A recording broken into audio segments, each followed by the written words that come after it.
This season could end with one of the weakest MVP races in NBA history. Not because players aren't great, but because the league changed the rules.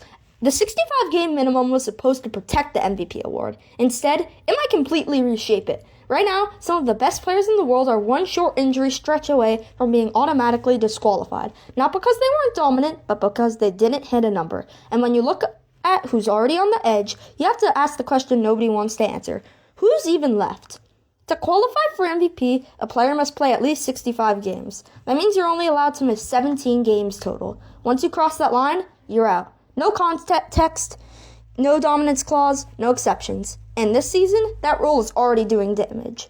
Nikola Jokic, arguably the best player in basketball, has already missed 14 games. That leaves him with 3 games of margin for the rest of the season. 3. 1 minor injury, 1 rest stretch, 1 random tweak, and one of the best players in the world gone from the MVP race.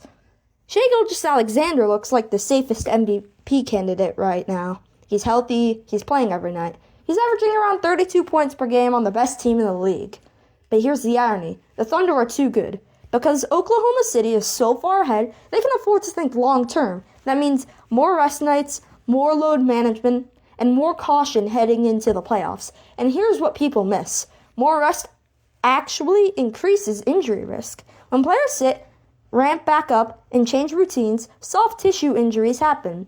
If SGA misses even a small stretch, 10, 12, 15 games, he doesn't just lose MVP momentum, he loses eligibility. And suddenly, the MVP race has no frontrunner. Victor Wembanyama already missed as many games as Jokic. Giannis also sitting at 14 missed games. 2 generational players, both walking the same tightrope. At this point, the MVP race isn't about dominance, it's about survival. If stars keep falling out, the MVP race quietly shifts. Suddenly, it becomes Luka Doncic and Anthony Edwards. Both have missed fewer than 10 games. Both are averaging near 30 points per game. Both are carrying massive offensive loads every night. But not because they were the overwhelming favorites, but because they stayed on the floor. That's not how MVP races usually work.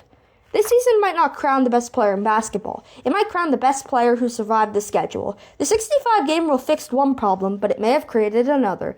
An MVP race decided by math instead of greatness. If MVP becomes last healthy superstar standing, is that still the MVP, or did the rule go too far? Like and subscribe and comment your answer.